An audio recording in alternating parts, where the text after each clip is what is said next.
This world is on fire, fire.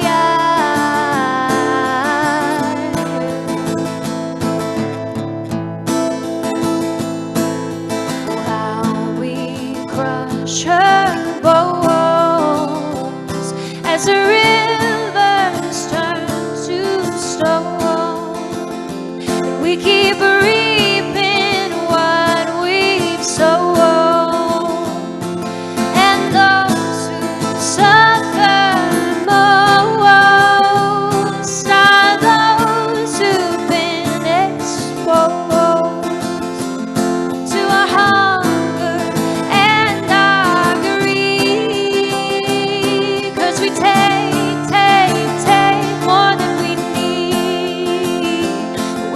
See the damage done, for it's burned under the sun. And all the things we throw away, will they end up in another place? It's building up, burning down our forests to the ground. Oh, this world is on fire.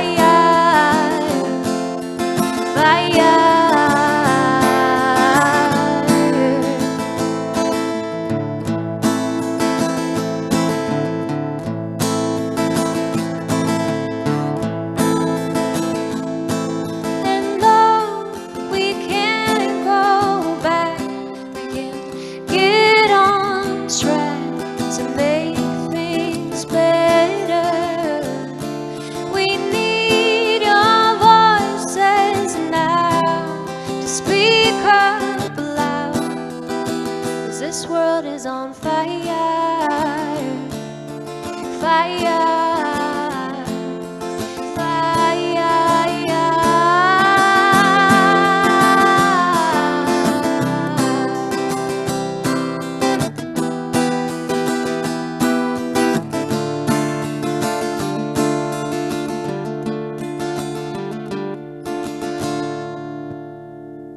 Thank you.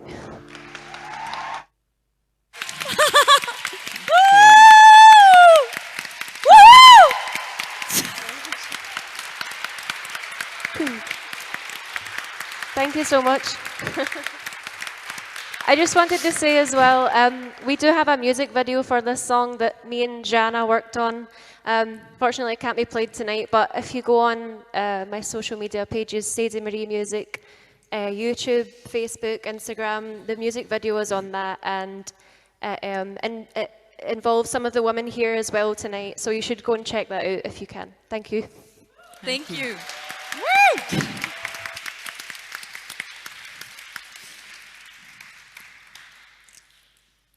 Thank you so much, Amanda. That was very powerful.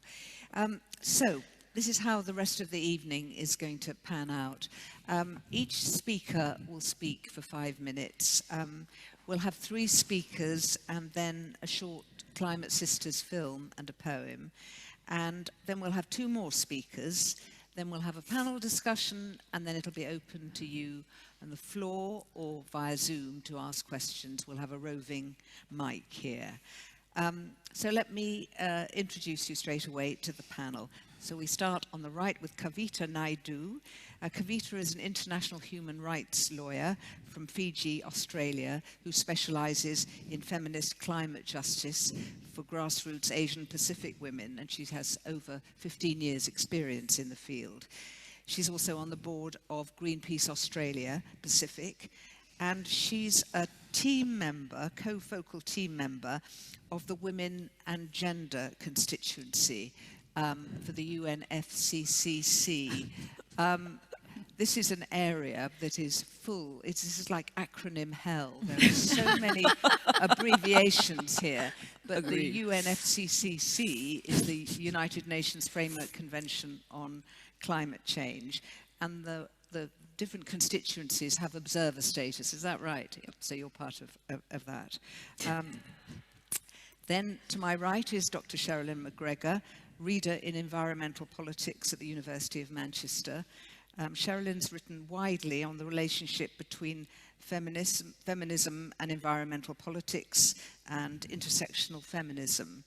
And she edited the indispensable Routledge Handbook of Gender and the Environment that was published in 2017.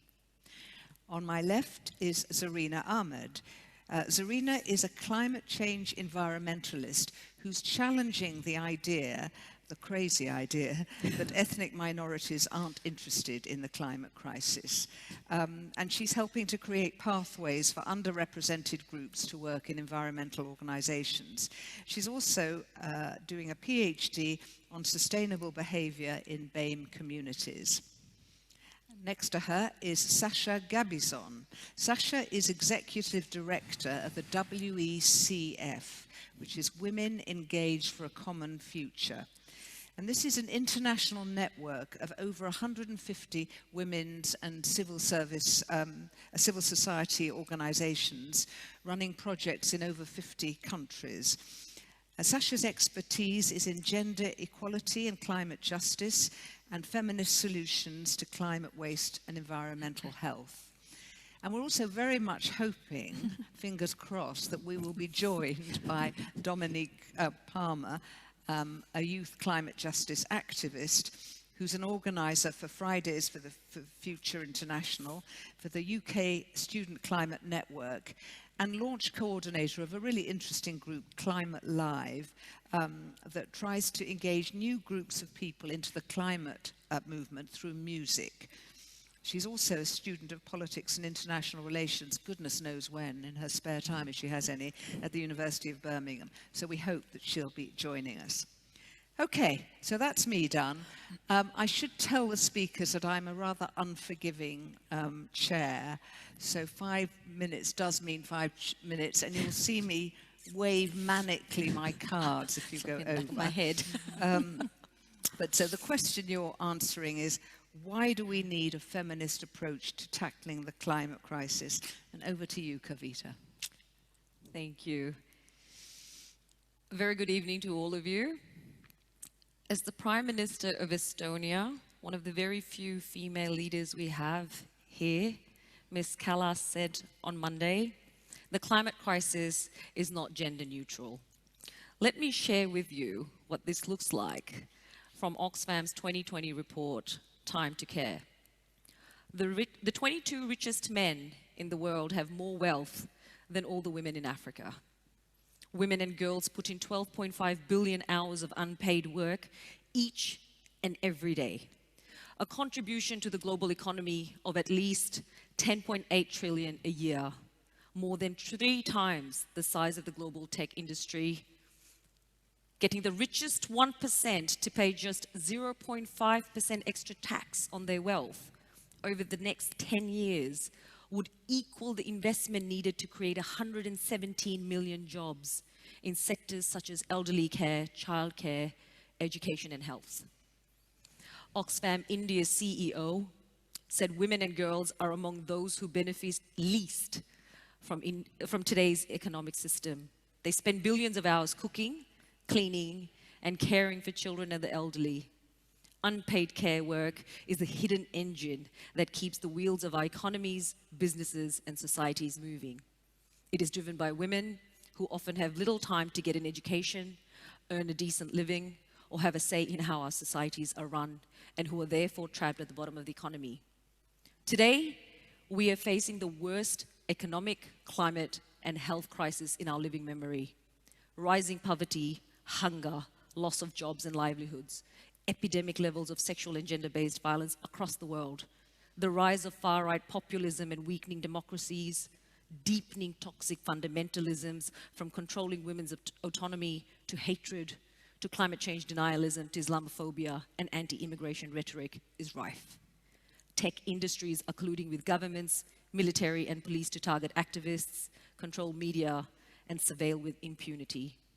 There is an exponential rise in attacks against women environment defenders, land grabbing, deforestation and agribusiness, illegal logging and fishing have resulted in mass displacements, competition and conflict over fast diminishing resources, leading to greater levels of environment degradation, biodiversity loss, pollution and waste.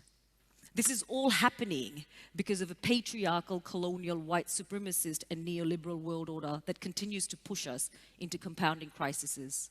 Our social, political, legal, and economic systems are broken, and trying to find solutions within a system that is deliberately designed to benefit the elite and subjugate us cannot stand.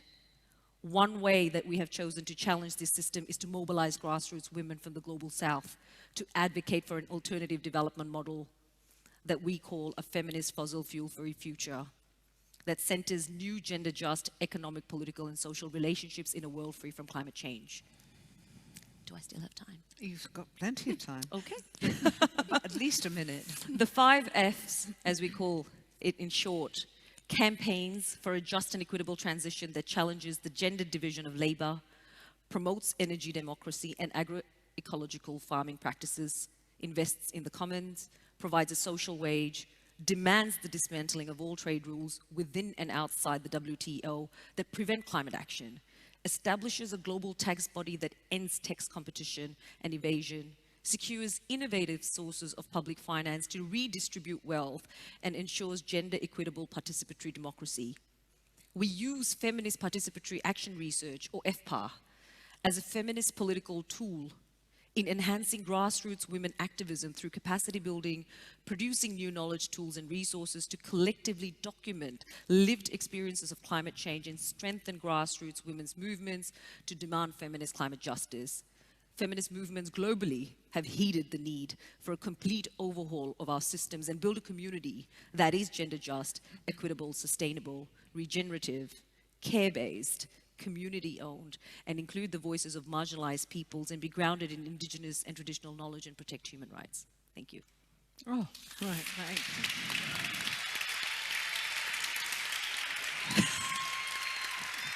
Don't mind the young girls. Don't mind them. Thank you for that perfect timekeeping as well. Set a high bar. Sherilyn. Yes, it's a very high bar.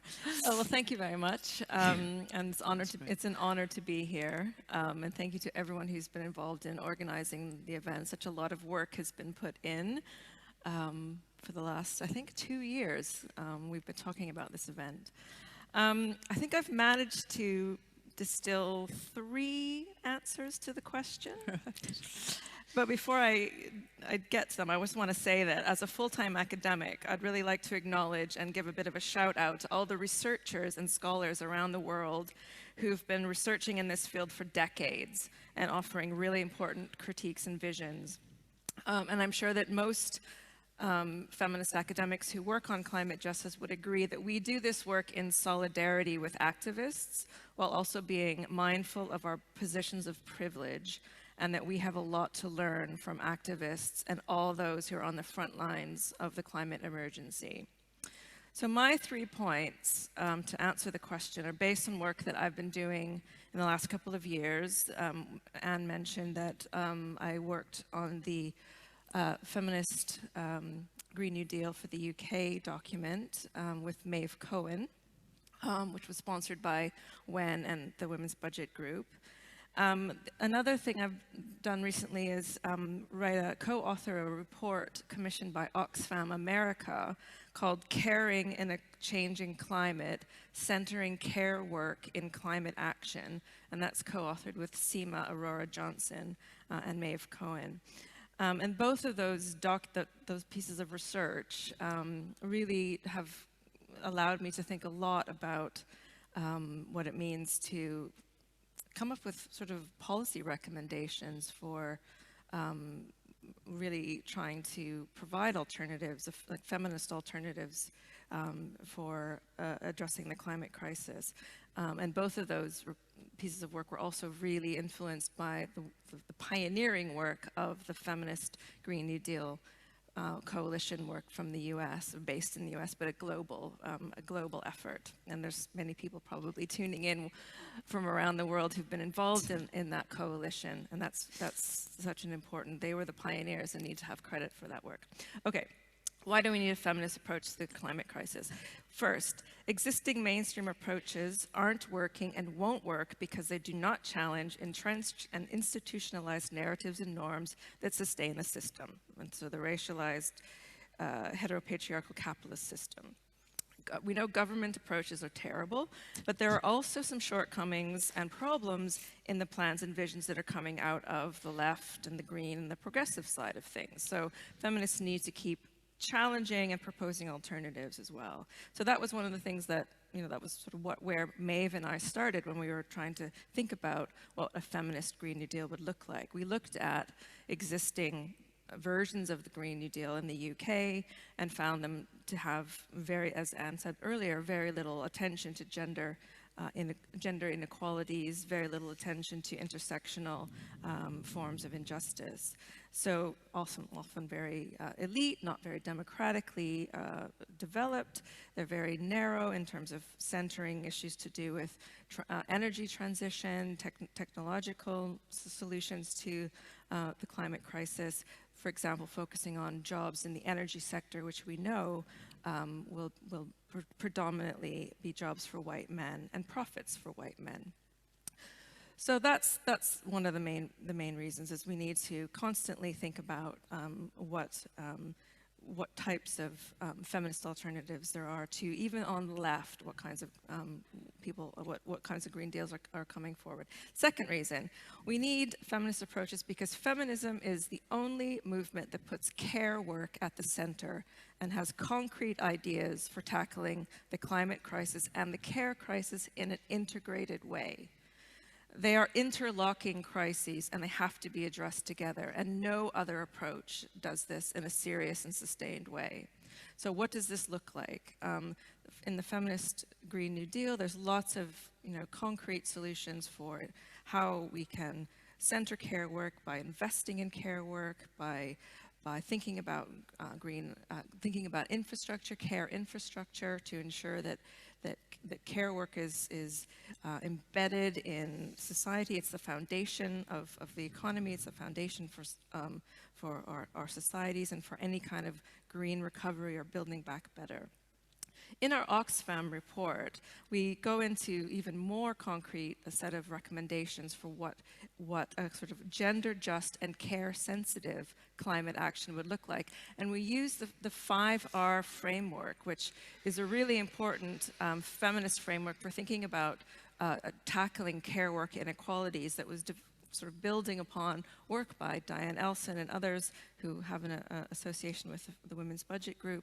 And this is a 5R framework that has been used by the ILO, by Oxfam, by many other organizations around the world. So what does this mean? So the 5 R's are, first of all, recognize care work. Recognize and value care work as the foundation to a decarbonized climate just society. Recognize and value the role of carers and the work they do to enable households to cope in crisis and disaster situations and with everyday environmental stresses. Recognize and value the knowledge that comes from environmental care work to do climate mitigation, adaptation, and resilience types of work. That's recognize. Second R is reduce. Reduce care work. How do we reduce care work in a way that's also about climate mitigation and adaptation?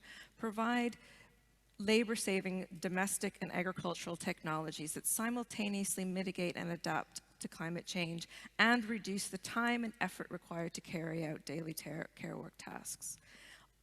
Also, we can think about increasing access to climate information services that make it easier for carers to anticipate and plan for climate events in order to minimize the negative effects on households. That's the second R. Third R is redistribute care work. And how do we do that? Well, we would embed state-provided care services like childcare, elder care, in national and international climate policies. This is again about care infrastructure.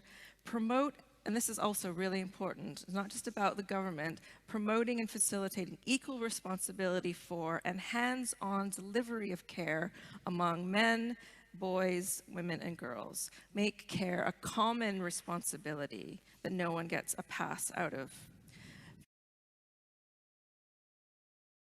Most often, we are represented by others. Others talk on behalf of us, and usually it's men that do that job. So that leads me to, what does it feel like, or how do we get invisible women? So I come across lots of invisible women. And I'm always fascinated at how a woman of color in a room, quite often of white people, becomes invisible. So I'm here today with the Climate Sisters, and talking to the Climate Sisters has been a huge learning curve, a huge journey. It's been absolutely brilliant. And I'm going to use two of the Climate Sisters' stories that they've told me. So one of them is KAVITA, who's actually going to be up here, and we're going to and she's got a voice today, right? But I'm going to tell you what she said to me.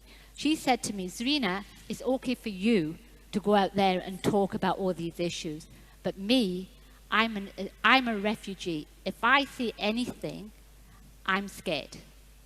I'm scared that somebody will say to me, don't rock the boat, don't say anything, we will throw you out of the country. I won't have a house, I won't have a home. So KAVITA says, I can't use my voice, I'm invisible. Then there's Saj's over here today as well. So I was speaking to Saj, and Saj says to me, she's a first generation from a migrant family, but her parents always had this fear that they were going to be sent back home. So she was told, don't say anything. Don't use your voice. Keep quiet.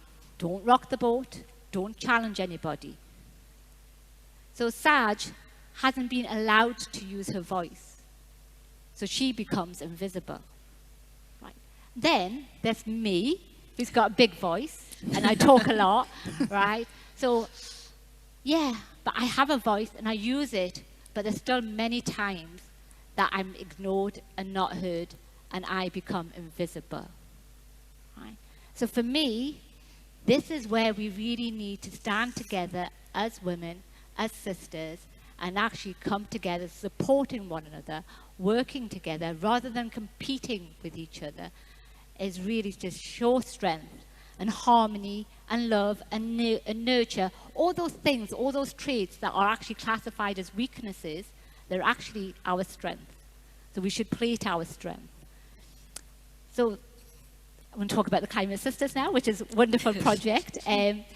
We've got a short video to tell us, a wee trailer video about what the Climate Sisters are doing, what it's about. But I just want to put a little bit of context about how the Climate Sisters came together. So there was a group of women during COVID that went on a climate leadership course that I run. Now, at the end of that course, they were to produce a presentation. The presentation was a 2D presentation, but the ideas, their opinions, and their views on the climate crisis actually made a huge impact on me, to the point where I looked at it and I thought, I can't walk away from this. We need to do something. And this is where WEN comes in. So WEN and I put together a funding application to see, well, how can we take it forward? And we managed to get some funding, and this is today, if you go around and you listen to the women and see their projects, it's all come alive, all these 3D projects that they've all been doing, and it's been really well supported. We've had a lot of support, and we couldn't have done it without support. And again, this is where it's really important that we actually do start supporting one another. So I'm going to show the video now.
Yeah.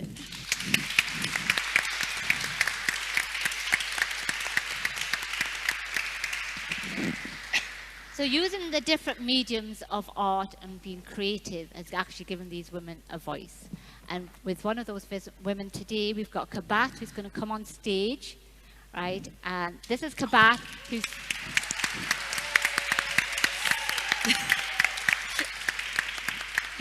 who's been scared to use her voice, so it's really good that she's in a safe space today to say what she wants to say.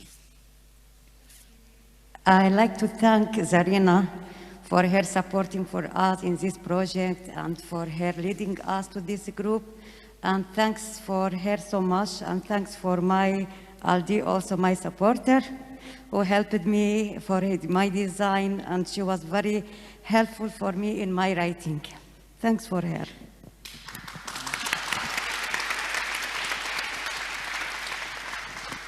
Hello, my name is KAVITA Mala Rashid, and this is my poem, من خلال أزهاري, through my flowers.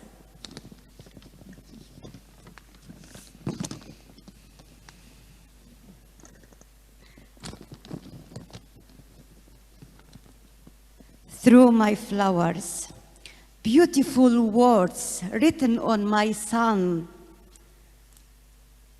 saying, now's the time.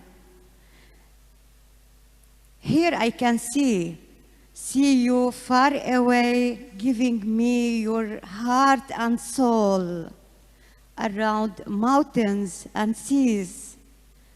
This dedication amounts to Qurbani, to stay together, looking to skies no longer clear, drawing a climate change in us.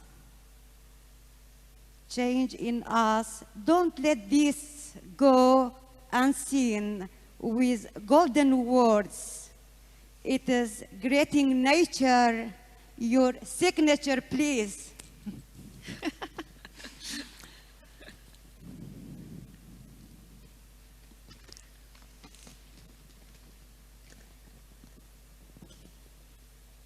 To make our love behind, imagination, dancing under the rain, beginning the story of you and me. They told me in my country, please don't cut the tree. Tell them don't throw plastic, broken glasses on the ground. Our mothers warning, don't haste the time. Discover me for all one's wars.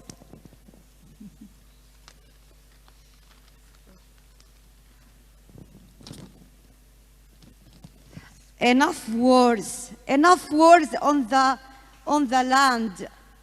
They drop destruction on the earth and carry the dress of death. You smile when it rains, but when it floods, you disappear. You smile when it rains, but when it floods, you disappear. Where do you stand? Where do you stand? This is our choice. We can plant the seed.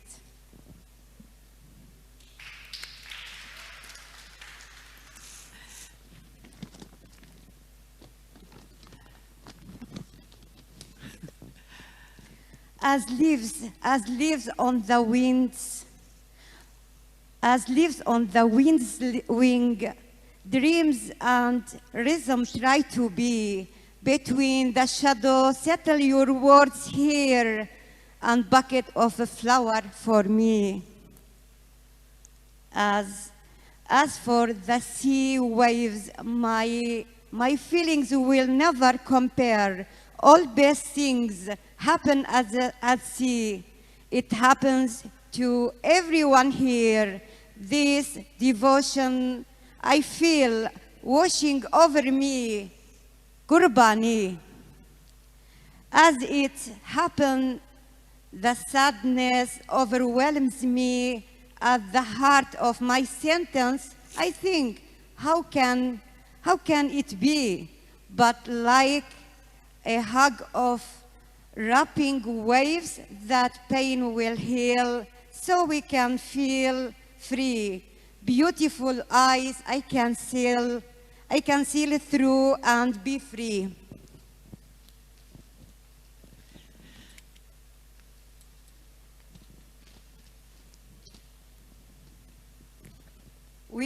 With a crown of hope, I see a mirror reflecting the past and beautiful dreams.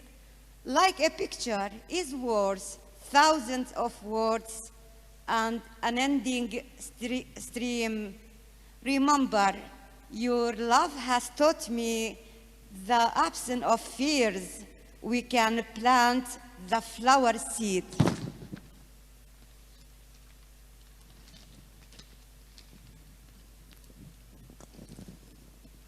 It is your mother nature holding you in adoration, asking to live better, touching your face with love through all seasons, and always shining in spring. Through climate change, I can hear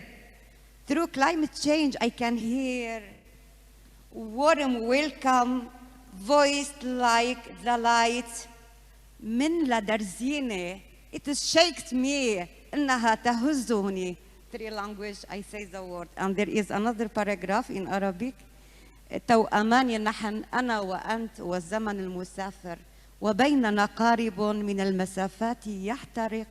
قد لا أجد هنالك غير الشواطئ والشجر الأخضر، لكنني سأقول أن حبي لك أيتها الطبيعة كالبرق تحت لهيب المطر. Thank you for all. Thank you. Thank you.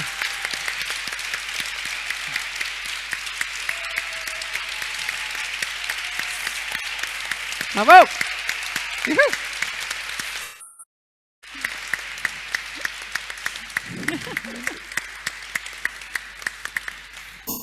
Thank you so much for that, KAVITA. Thank you. SASCHA. Thank you. This is too impressive, and I have no poem I can read to you. Thank you so much for your feelings and your art. I'm with Women Engaged for a Common Future. We are an eco-feminist network. We did an eco-feminist scorecard for the German elections, and we got a lot of hate mail by white old men saying that all of this was completely ridiculous.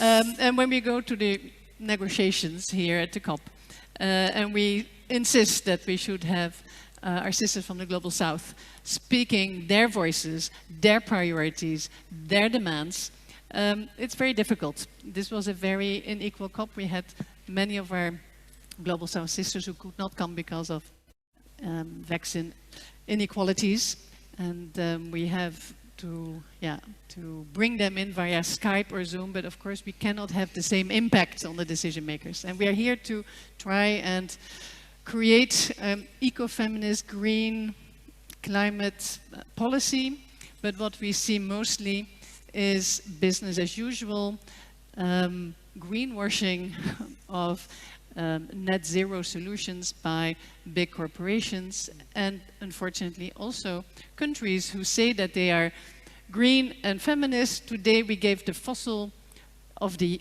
day to France, because France is trying to get nuclear energy and gas into the subsidy systems of the European Union and of the global climate change funding. And so it is, we are facing this very patriarchal, exploitative economic system, which is being perpetuated by, or they are trying to perpetuate this under a green screen. And what we did for Europe, because we have offices in, I'm from Holland, we have offices in Holland, Germany and France. We worked with colleagues also, including from WEN, on the Eco-Feminist Green Deal reports, and I will be presenting that also next week at the European Pavilion.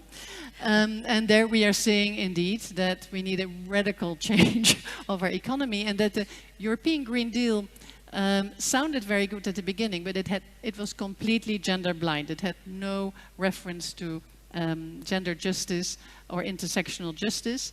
And so we've been working on some studies with colleagues from Spain, for example, where we found that we see already now really strong gender gaps in, for example, the mounting energy poverty. Yeah, with increasing energy prices, the first households to be cut off the electricity are women-led households. But you have to look at it from an intersectional perspective, because many of them are women with a migrant background, or women who are elderly or disabled, and they have indeed been the most impacted by the energy price increase. But at the same time, with the energy crisis comes also a lack of support to then try and join the energy transition to a green energy solution. So that is one of the big issues we have to address. We have, I know, unfortunately, you are no longer with us, but we have to address things like the Renewable Energy Directive of the European Union, and we have to make that a gender-just energy directive. We have, and that is one of the big areas, of course, and we are looking at prosumer solutions, creating democratically run, with women leaderships, renewable energy cooperatives. That is really what we see as a core part of an eco-feminist Green Deal for the energy sector. What we also need is a change of the transportation sector. And Ursula von der Leyen and Boris Johnson are flying back 40 kilometers, or I don't know, 300 kilometers with private jets, going back from the COP, and it's such a horrible example, of course, and so the opposite of what we need. What we need is green, carbon-free public transport. I was very pleased to see that you already have a lot of quite green buses driving around Glasgow, and that you have free travel for people with disabilities and elderly. And of course, that has to be the core of the transport transition. But of course, we would want to see free public transport as really the main aim. But where do you get the money from? Well, the money has to come from there where we spend most of it. So in the EU, we still have almost 50% of our subsidies going to the industrialized agricultural complex, which is not only harming our health and our environment, but also especially those of our sisters in the Global South. We know that we are causing a lot of deforestation and impacting women's rights in forest communities. I'm far over my time, but I just continue until you say stop. So indigenous communities in the Global South, and with women who are on the front lines of these fights. Even the projects which are trying to do good, like the RED Plus projects on reforestation, we have shown that bringing money into these forest communities have pushed the women out of the decision making and off their lands. It has led to land grabbing and increased inequality for these women. So we need really to bring gender justice at the core of our climate actions. So we need gender just climate finance, gender just climate policies, and that is not all. We also need to address, of course, the other areas where we have a lot of spending, and that is the military. And of course, it's very much linked with the nuclear industry. And I understand in Scotland you still have nuclear industry, and it's very expensive and very slow. It makes absolutely no sense for the climate transition. It's really there to support the military complex. And that we have to say very clearly. That is where we also need to make sure that we bring peace and not conflict. And we're looking forward to working with you, because I think what you have done, the Women's Budget Organization, and when on the Feminist Green Deal for the UK, is an amazing example. And we want to work with you and make sure that this is a global movement, and that we can all follow your footsteps and learn from your reports. So thank you. Thank you very much. Go, Sasha. Okay, so now we're going to have a discussion among the panel before we open it to the floor. And I just want to thank you, not just for your immaculate timekeeping, but for really inspiring comments and visionary comments. You've all set up a kind of future that I think we would all want to sign up to, a radically different culture in which women's lives and everyone's lives would be so different. Now I want to depress everyone a little. We're at COP26, and there are those discussions going on over there in the event campus. And how do we make any connection between what you've been talking about here and what they're discussing and doing there? How do we begin to engage beyond having our vision of how it should be? Which poor victim is going to kick us off here to say what is needed? How can we push for this? Kavita, Everyone's looking at me. Yeah, I am looking at you. Well, speaking on behalf of what the Women and Gender Constituency has done over the years is really push for the Gender Action Plan and the Enhanced Lima Work Program on gender. And over the years... This is at the UNFCCC. Yeah, yeah. Sorry. Yes, so within the climate change policies that have been developing, UNFCCC, and then Kyoto Protocol, and now the Paris Agreement, we've had the Gender Action Plan that came in quite late. But still, it's developing, it's progressing. In fact, a number of negotiations were happening just this week about this, where we're trying to get the wordings right to make sure that it is centered on women's human rights, and it is about meaningful participation of women at every level of the UNFCCC processes. And so a number of our feminist sisters who are in that space over there have been working tirelessly in really lobbying around what GAP is, what it means for the effectiveness of international climate action, and that gender cannot be left behind when all these negotiations are going. So it doesn't matter whether we're talking about finance, whether we're talking about technology, if we're talking about adaptation, whatever it is, whatever conversations that are, or negotiations that are being held must center gender. But Kavita, can I ask you, what kind of force, will that be enforceable, or is this just people signing up to it to show they're the good guys? To be quite honest, there's nothing that's enforceable right now. These are really just implementation frameworks that are largely based around the voluntary pledges and commitments that parties that have signed on to this or are negotiating right now commit to do. And so the way it works is there's a draft text. You know, we're asked for advice on how do we strengthen this, or if there's something that shouldn't be there. And those of us in the Women and Gender Constituency, including a lot of our allies and partners in different constituencies and so forth, we work together to make sure that the language that's actually being negotiated and talked among the parties is actually the right language we need to at least push for policies that would progress and uplift women's meaningful participation and what all the activities and, you know, making sure that there is budget and resources that would be put. It's not just empty promises about, you know, adding the word gender mainstreaming and sort of just pinkwashing those. It's a lot more than that. So there's a lot of advocacy and campaigning, and the Women in Gender constituency every year comes up with a set of key demands that really informs a lot of the negotiations about what feminist demands must look like. And a lot of that is aligned with the principles that are established by the Feminist Green New Deals, both from the US and the UK,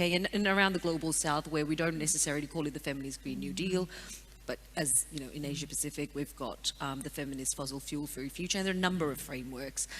But all our principles are very much aligned to what we're seeking, and I think that's perhaps our most significant contribution to this negotiation. And how is that impacted by the fact that women are in such a minority on almost every single UNFCCC committee, and that the numbers seem to have been going down since the last COP? It's shocking. Look, we need to recognize that the UN, the structure, the institutions, the policies, they are all patriarchal colonial structures. And so everything that's come out of it is rather patriarchal colonial, and including very white supremacist. I mean, on Monday, I was sitting in a panel with 4 female leaders from Bangladesh, Estonia, Tanzania, and Scotland. And these are female prime ministers and presidents who actually shared how difficult it is for them to be in a space where they have 140 leaders or something, and 10 of them are women. So from that level to the grassroots, which is where, you know, where we're trying to amplify their voices, it is extremely challenging. But it also means that we just push harder and not give up. Because if we're not there to actually, you know, make ourselves visible, then this would be a more depressing situation than it already is. But the fact that we're all here, and despite the challenges of COVID and whatnot, women, grassroots women, have traveled from all over the world. And whether it's being picked up by the negotiations or not, a lot of work is being done between the movements. There is a lot of solidarity. We are connecting with each other. And together, at the grassroots level, we are shifting people's attitudes. There is, I don't think anywhere in the world we can say nobody knows about climate change, and nobody knows about, you know, what women are doing, what youths are doing, what indigenous women are doing. It's everywhere. So there has been, I think we just need to think separately from, we've got these really dystopian, disconnected legal policy technicalities, thousands of acronyms. God knows how anyone can keep up with, you know, 500 different technical working groups. And then you've got outside of those processes, those of us who can barely get in and speak, but the work that we're doing on the outside. And that's the stuff that makes the difference. Interesting. Sascha, do you want to come in there?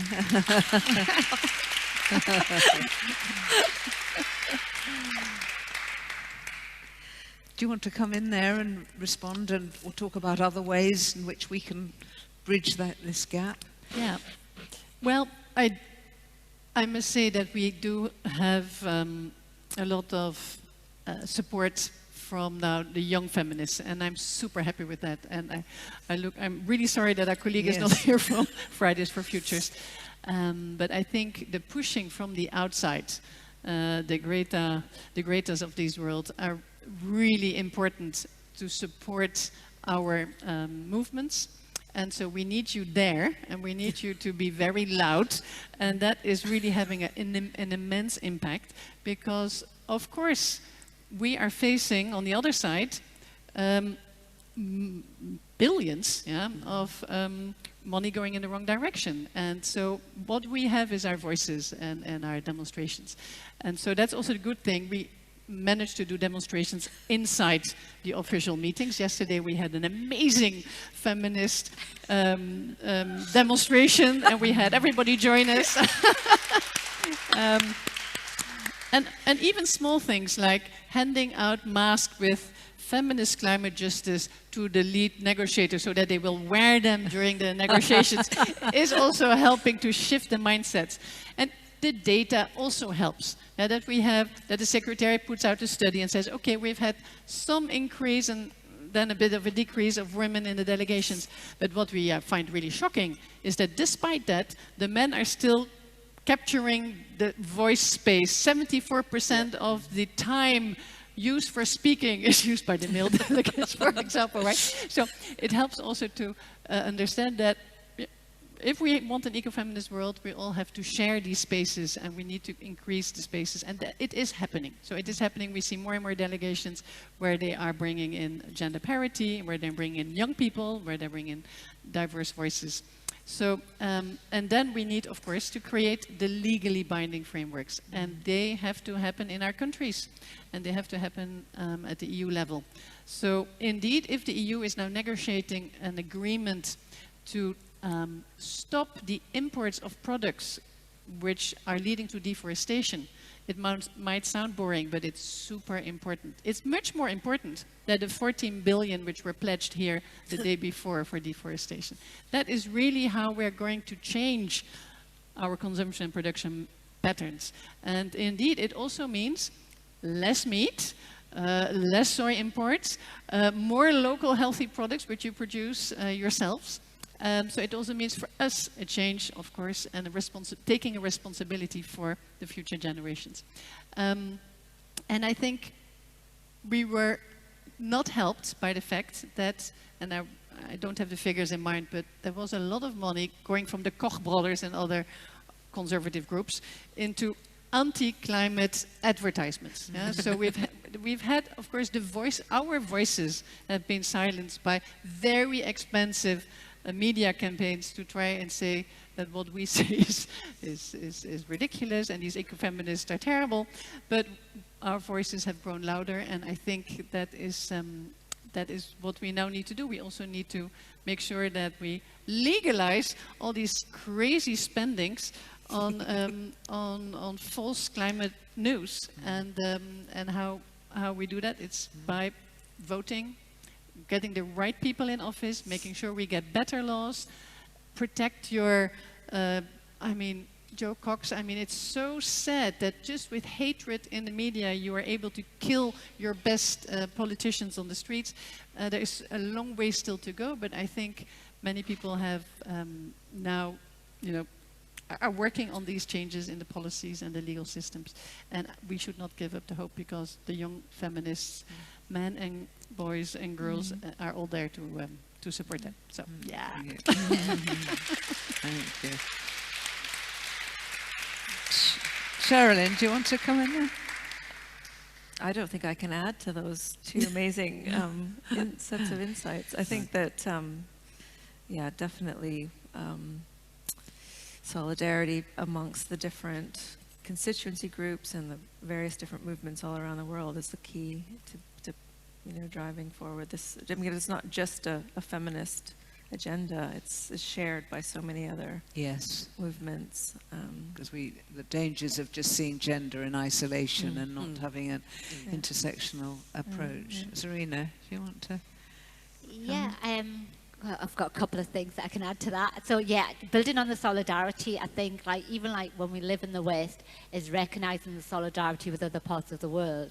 And that's not just by saying that, all right, we're going to put money into another country, but actually recognizing and value the people of this country that have those connections with other parts of the world. So even looking in this room, we are probably connected to 50 countries in itself, right? So why is that not recognized? Why is that not valued?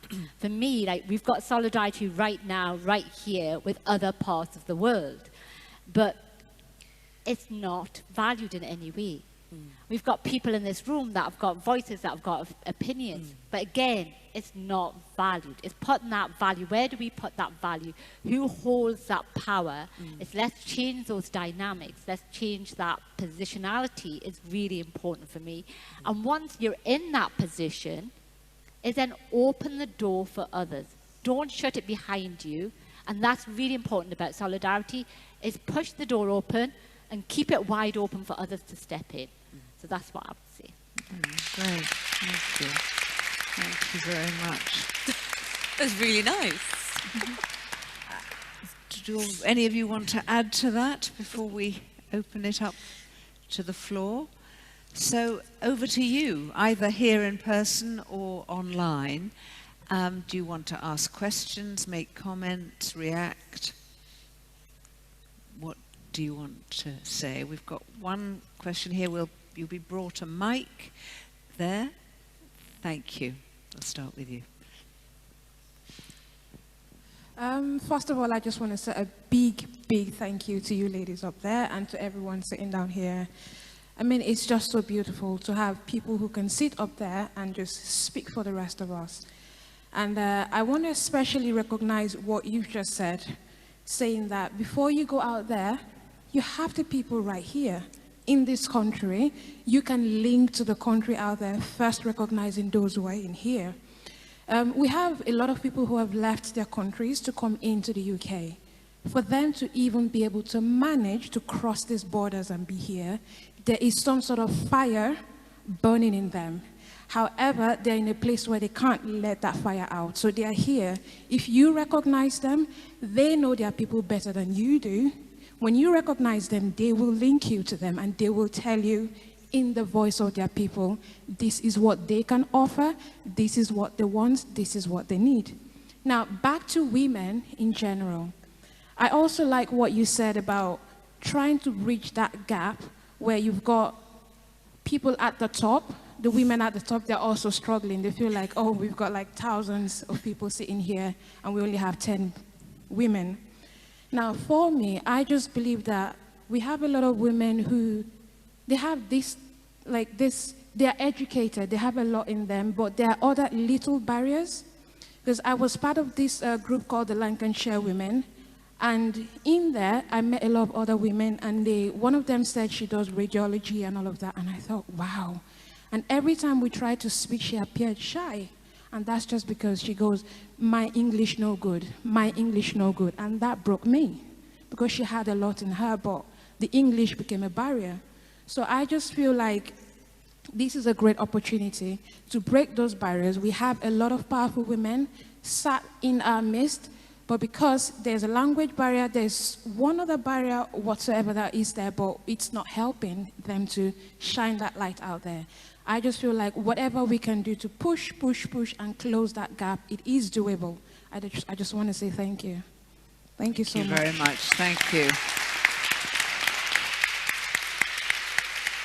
Can I? Thank you. Anna, can I just And say we're going to do it, right? Right. So on that note, I just really want to acknowledge somebody in this room as well. So we have Susie sitting over there. Susie's from El Salvador. She's a wonderful person who's done all the plastic jewelry. She's made out of recycled plastic. But Susie has been so shy because of her language, right? Oh. She's only been in the country for 2 years, and she's moved. She spoke no English when she came here, and now she speaks a little bit of English, but Susie is still shy. But please go over and talk to her. Thank you. Thank you. Hola. Hola, ¿qué tal? Other questions or comments from the floor? Yeah. Okay, we've got one in the middle there and then one at the end there. Yes. Hi, I just wanted to thank you all for some really wonderful insights. I've really enjoyed the panel. I wanted to speak in particular to something that KAVITA mentioned, which was the fact that the United Nations Forum that's going on currently is an institution that's inherently, I think you said, patriarchal, neocolonial, and yeah, Sexist, perpetuating neoliberal capitalism, all the bad things. So I just wanted to ask you how you found, I guess, or how you married trying to campaign for a different system, an alternative system outside of the UNFCCC, while simultaneously trying to work within those structures to change things from the inside, whether you saw like a conflict between those two goals. Because yeah, this is something that I'm experiencing myself. I'm a youth delegate with the UK Youth Climate Coalition, and we're also trying to campaign on the inside, well, also accepting that it's a bit of a broken system and trying to develop a better system from the outside. So any insights on this would be much welcome. Thank you. If it makes you feel any better, there is really no right answer. We're all trying to find ways of really trying to understand this deliberately convoluted system and then align it to the realities of our world and what we're fighting for. So for me, it's quite simple, because I fight for feminist climate justice, and I know what issues, pretty much every one of them, is very relevant to the work that I do. It helps for me because I'm privileged enough to be an international human rights lawyer, so I'm able to digest this documents. None of it is easy, even for somebody with my training, and keeping in mind that I work with grassroots women in Asia and Pacific, where English is not necessarily their first language as well. How do I then ensure, working with many allies and many feminists who are doing this work with me, is how do we unpack what's happening there and bring it down to the grassroots level, and then make sure that what's happening at the grassroots level is transferred right back to the halls of power, so that they don't operate in isolation and keep pushing false technocratic bullshit down our throats. And we do that by really being in these spaces. Believe me, none of us are enjoying being in this space. It is overwhelmingly exhausting. It is discriminatory. Civil society is treated like shit. And we're still in here because we are privileged enough to be here to speak on behalf of those who aren't here. And our action last night was to recognize missing voices of all the Global South women who should be here and they're not, because of racist immigration policies and vaccine apartheid. And for all our sisters who have lost their lives fighting for their lands, their resources, their very livelihoods. And that number is increasing every year. That's the thing that really motivates us to do this, despite how much we detest all of it. But we are here because we are going to use whatever that's happening in those halls to hold our governments accountable. We are going to hold them accountable when we go back home. So it doesn't, for me, it's the Pacific. For those in Latin America, for those in Africa, for those in Middle East, hold them accountable to what they're promising here, because they come up here and they make lots of promises, but when they go back home, they don't do much. And that's where we come in. And so every year we come in here and we push back. Whether they want to hear us or not, we make sure they hear us. And as youth, you've got far more energy than I do. So you're going to be in this much longer, and really use that system. Know your enemy. Know that these policies are just one way to lobby, to campaign, to be an advocate. It's just one way. Use it as a tool. But really, like I said, I'm a huge believer of, speaking truth to power, and power belongs to the people. So you use what you learn and bring it right back to where you are able to have the power to make the shift and changes you need, whether it's through making informed political choices, or whether it's, chaining yourself to the bridge, whatever it takes. I believe every single human being has the capacity to do something for themselves, but those of us with power and privilege needs to do more. We need to do more, and that's why we're here. Sorry, that was a long one. Thank you.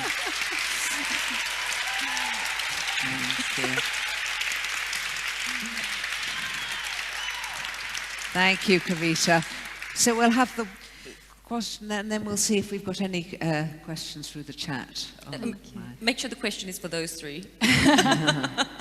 So I'm Claire Duncanson. I'm from the Consortium on Gender, Security and Human Rights.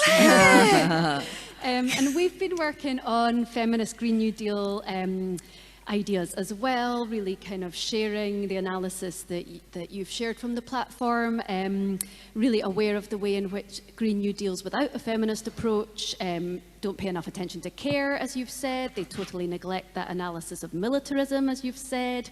They really fail to grasp the way that we need so much more than a transition to clean energy. Clean energy doesn't look so clean when you're taking a global southern perspective and considering the amount of mining and e-waste and so on and so forth. But something that we're often quizzed about is whether we should be so critical about a set of policies that, if enacted, would still have us on a much better path than we're currently on. So I kind of wanted to ask the panel, what's your response when you're asked, you know, feminists are too critical, you're pushing too much, the Green New Deal would be better than we are just now, so can't you just wait and voice your critical concerns later? Isn't it interesting that women are always being asked to wait? I wonder why. I don't get asked that. I'm an academic. I'm told I'm not critical enough half the time. So I have a luxury position of not having to take it away, Sasha. to policymakers. So the answer is we need to be critical. And the Green Deal can easily become a greenwashing deal. And that's why we all need to be very critical, and we need to make sure that human rights and gender justice are at the center of this New Deal. And it's like in the Netherlands. Yeah, I come from the Netherlands. Wonderful. We have a new green policy. We give subsidies to people who buy Tesla cars for 80,000 euros or so.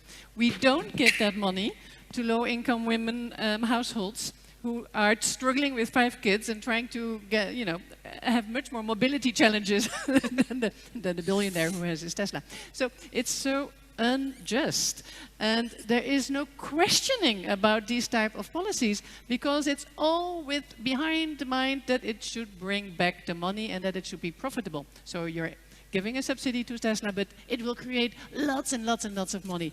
The understanding that the real value in our society is created by unpaid care work of women is completely lacking. And so I think we have to be critical. Keep up the job. ZARINA, do you want to say anything? Do you want to respond to that? I think. Claire, you know this, but of course the Women's Budget Group has done research to show that investing in care would create 2.7 times as many jobs and produce 30% less greenhouse gas emissions. So there is a kind of, you know, there is a hard case for why these policies should be adopted and should be embedded within Green New Deal strategies and just transition strategies. So that, you know, there's lots of, I think there are some, and there's a really good sort of infographic that your organization, the Consortium on Gender Security and Human Rights, has just put out. So look for the tweets for some really good, helpful infographics that you can use to make the arguments when you're asked these questions. Do you want to say anything? Do you want to add to that? The only thing I'd like to say is probably that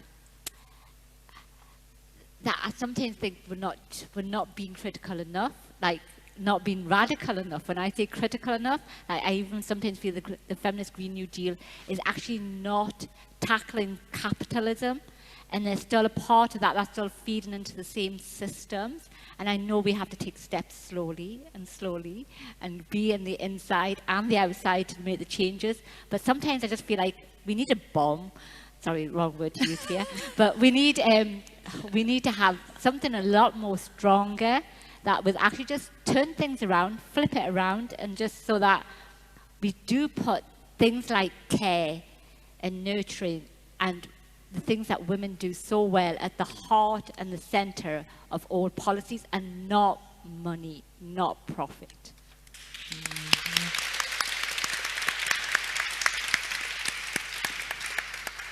I would also add that if you don't include gender, you are excluding gender and excluding people. So we need to challenge that idea that there's a neutral position. It isn't neutral at all. But have we had any questions from online? Hi, yeah, we've had a few. They're all quite long, so we should probably do one at a time. Right. We've had a question from someone who's doing their politics dissertation on climate change and gender equalities, focusing on the Scottish energy sector. And she's asking, how can we encourage more women into educational pathways that lead to the more traditionally masculine job roles, such as engineering, geology, etc. So the kind of STEM area that has been traditionally male. Anybody want to? Yeah, sure. We can start. I mean, we are working, for example, in Uganda and Morocco and Georgia with young and older women on developing solar solutions. And so often they say, well, we can't do that because only the boys know how to do welding. They know how to hold the welder, and we have never learned that from our dads, right? So it doesn't even start in school, it already starts in the families. And, but it's really not such a barrier. You organize welding courses, and you know, and it doesn't have to be a 4-year engineering study. You should start with things like this, and I think it should be part of our educational system that all our, you know, kids in school should learn how to make their solar water heaters, and shouldn't be. And then I think it will be much easier to motivate more girls also to go into STEM courses. Hopefully, let's try. Thank you. Any other questions from online, and then we'll come. Yeah. We'll just have one more, and then we'll come to you. Great, thanks. We've got one here from Ruthie who says, as a stay-at-home mum, I have very little actual power. I wonder whether you have any advice as to how I might contribute positively to the conversations and make a difference. Anyone want to? Yeah. Take that Yeah. one? So there's lots that happen in your community, in your local community. There's lots of like other groups that you can join. But also, I mean, we live in a digital world now. So there's so much happening on the digital platform. So you just need to go onto that platform, look at what's happening, either whether it's on Instagram, whether it's on Facebook, whether it's on TikTok. But there is an abundance of news, education resources, forums, campaigns, petitions that you can join. So just being at home doesn't give you an excuse not to get involved. Thank you. May I? Thank you. Yeah? Ruthie, think about what you like doing. Like I said, you don't need to be a lawyer, an activist, a scientist. I really believe that, and I can see this with the youth movements and my 90-year-old Nana, who can now speak about climate change to me because I've burnt her ears off. You just, you know, you can write, you can speak, you can meet people, talk about it, you can talk to your own family about it. That's just a start.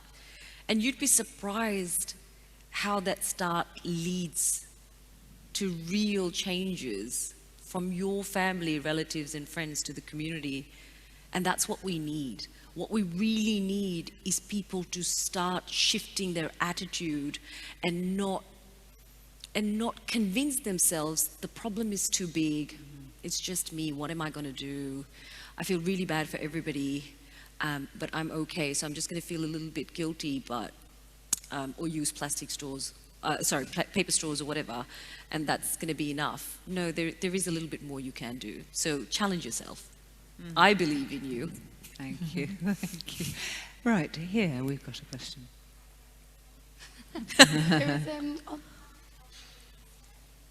Sorry, is that STEM. working? Women in STEM? Yes. Yeah. I'm not in STEM myself, I'm not clever enough for that, but a good friend of mine is, and she found it really difficult even getting to the point of getting that, you know, grad scheme, and she's in there. And she now is no longer in the grad scheme because in that there was 2 women in the grad scheme with her. Everyone else was a man. There was no women higher up than her. All heteronormative men, white men. You know, there was just no diversity at all, and it was so ingrained. It was, you know, shake hands for all the men, and you know, high love to her, and there's tiny things. So yeah, she had a place there. Yeah, 2 women had a place there. But the microaggressions are just unstoppable, and I think that's, not to sound really depressing, such a lovely, inspiring thing, but I think personally that's where I'm at as someone who works in hospitality. Microaggressions for men.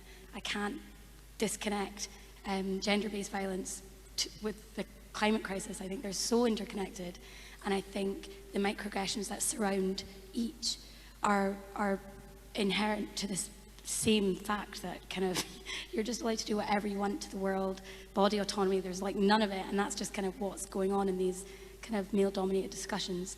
But I don't know, that was a really depressing way. It was just to say in the back of it that it's not just getting into it. Once you're there, it's so still up. Should we have quota or so? Should we have like specific support so that more girls sign up and join STEM courses? Or? Once you've signed up though, I think, because I had a conversation with her and she's saying, do I give up my life so I'm the one woman at the head who can help out maybe one or two other women who managed to make it that far? Do I give up my life just to do that? And I think that's maybe the difficulty. It's no longer about quota. It's no longer about getting women in. It's about educating men and other people who need to be. And I think that's where I love that push and I love that drive. But I do also think that there comes a point where you can no longer yell at the person with their foot in your neck to say get off, like they need to lift. And I think that's the only thing that here tonight I don't think maybe was touched on enough, is how that change actually comes from the person who's not doing it. Like, it's all coming from us, and it needs to come from them a bit more. The us and them, I don't know who they are really, but you know what I mean. I don't know, it's very good. No, you're right. Thank you. Thank you. I think we've made a very important point. We just take one other question and then we'll, oh gosh, there's so many hands up now. Yes, you there. I don't know that we're going to have time to answer all of them here now, but we will be able to have some discussions afterwards. Yeah. Can we please go to the lady that's sitting next to you, please, because she put her hand up for quite some time. Oh, right. Sorry, I didn't notice that. Thank you. That's okay. Thank you, Kavita. So just the second person to your right. Well, one of you... It's okay, and then we'll take your question as well. Yeah. Please, it's just that I know you've been putting your hand up for quite some time. Sorry, I didn't see you there. That's behind okay. someone. That's okay, thank you. So I work at a climate planning consultancy, and we work with a lot of cities and local governments, municipalities basically, and I was wondering if the panelists could comment a little bit on how they think feminist climate action can translate down to the local level, both for community groups, but also for local levels of government. You know, what are the key things they need to be thinking about in terms of what they have control over?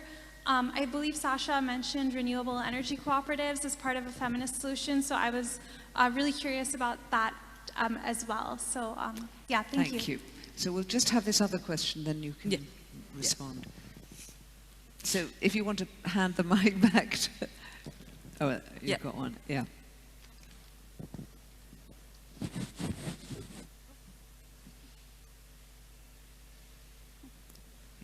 Hi, thank you, everyone.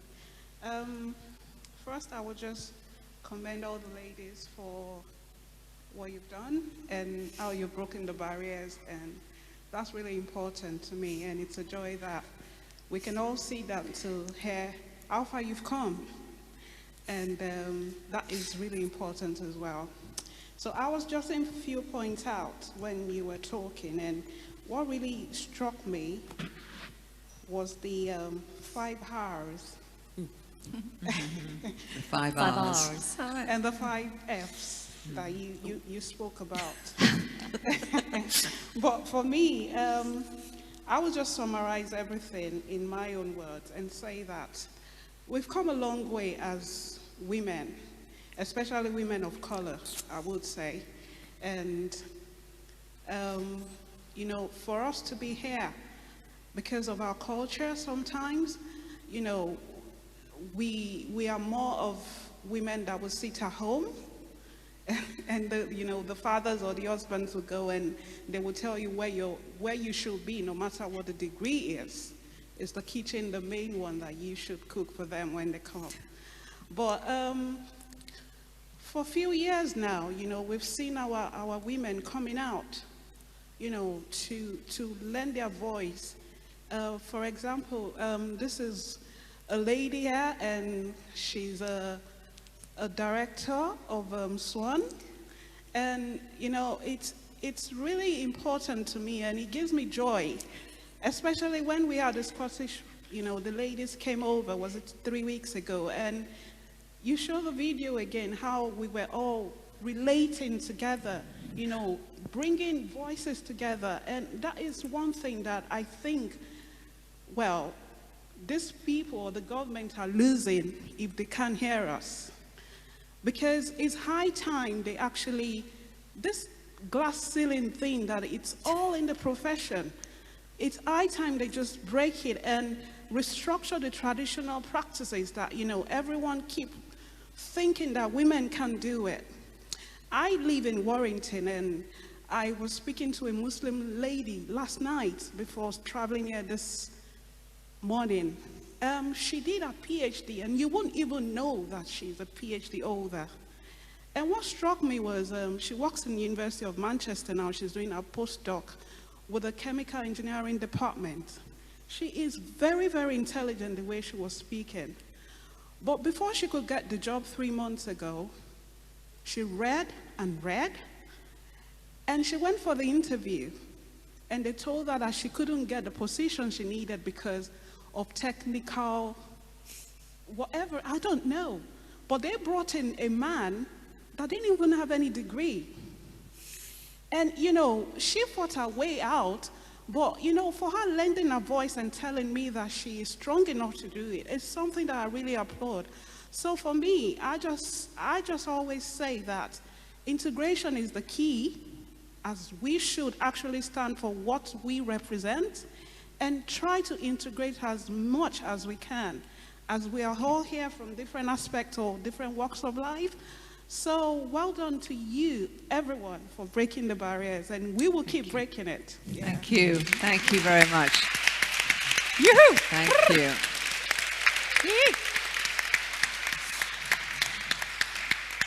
That was a wonderful contribution to end on. Thank you. It's very nice to hear the word joy in a conversation like this. I'm going to ask the panel to literally have 1 or 2 sentences to either respond to these last 2 comments or to make a comment of your own, starting with you, Sasha. I'll just respond to the local level question, not local, the local municipality question. I think it's really great. You need to set targets. And renewable energy cooperatives don't automatically have women leadership. You need to organize around it. You need to have feminist organization, and you need to say, this is what we want. This is the future. These are the new jobs. Why are, you know, there are no women there? And discuss with the municipalities and make sure that you make an extra effort to bring in women as managers, as leaders, as technicians, at all levels, and it's a big challenge. Thank you. Because we still have very few women in renewable energy. Thank but you can do it. Thank you. Zarina. I would say about something that Kavita said earlier on, which I totally agree with, is meaningful participation consultations. So there's a lot of consultations that happen, but none of our voices get heard. So it's about how do we get more meaningful participation in these consultations and decision making. And if you've got a voice and you've got a place and you've got privilege, use that. Thank you. SHERILYN. I was particularly moved by your comments about your experiences in STEM or whatever your field is. But I think the thing that you were highlighting is that we need to spend as much time thinking about masculinities and forms of masculinity and as we do talking about the feminization of a lot of the issues that we've talked about tonight. So for me, I think that we need to remember that gender is not synonymous with women, and that we need to think about men and men's roles in progressive movements for climate justice. Thank you. And KAVITA.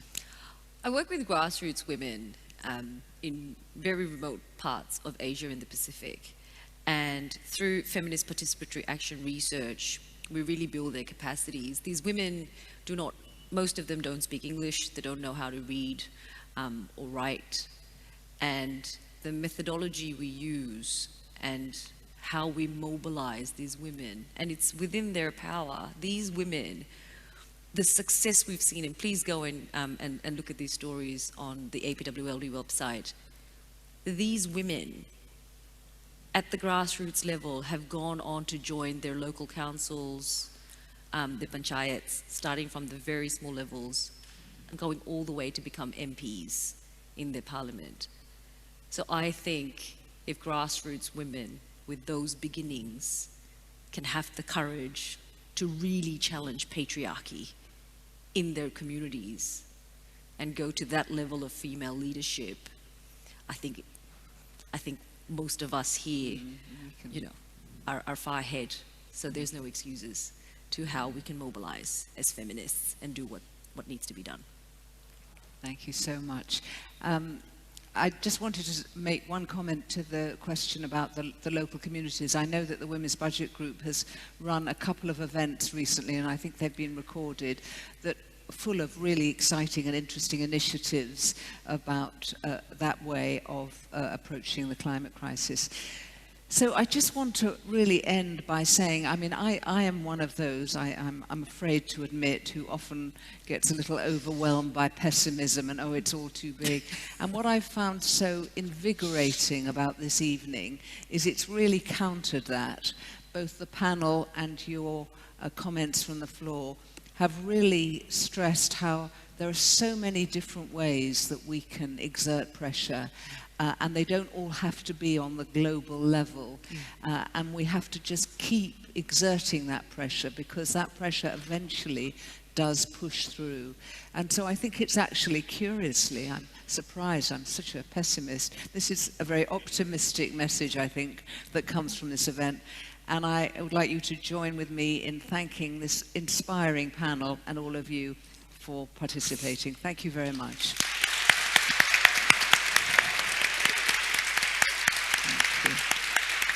Thank you.